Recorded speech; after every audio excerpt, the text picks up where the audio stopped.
y acá me la juego contra el que venga, el ser humano es eminentemente filosófico, sea académico o no, sea religioso o no, sea occidental o no, no importa, el ser humano en su constitución antropológica es eminente y esencialmente filosófico porque está en una búsqueda constante de algo que lo excede.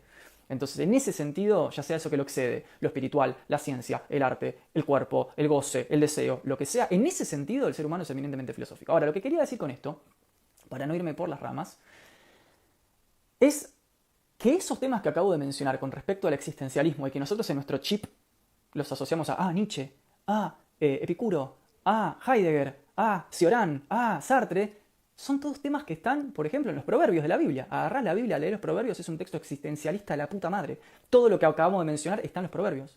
Todo. Digo, no hay que esperar a Nietzsche para ser existencialista. Se puede ser existencialista desde un texto teológico o espiritual o filosófico o religioso. Uno agarra este texto, que ahora lo vamos a leer un par de cositas, y está lleno de existencialismo. Entonces, esto está bueno para entender y para desmontar y deconstruir la idea de que el pensamiento espiritual, ya sea teológico o no, ya sea religioso o no, ya sea mitológico o no, sea místico o no, el pensamiento espiritual es atrasado.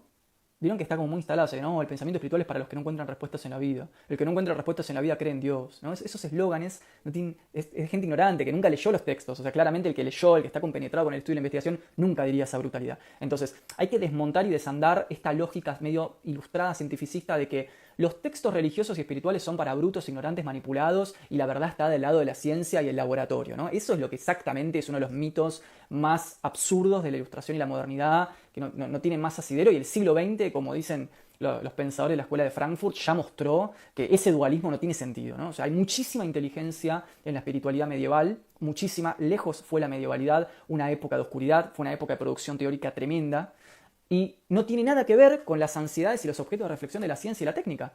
Entonces, digamos, como decía Kant, ¿no? O sea, la verdad es esto, la ciencia es esto, la fe y la religión es esto, y está todo bien, puede convivir todo. El tema es cuando queremos cruzar los campos, ahí está el problema. Cuando queremos cruzar el campo de la fe hacia el campo de la ciencia y el campo de la ciencia hacia el campo de la fe. O sea, cuando la iglesia le quería decir a la ciencia en el 1400 qué podía investigar y qué no, tenés un problema. O cuando la ciencia hoy quiere argumentar racionalmente si existe o no Dios, tenés un problema.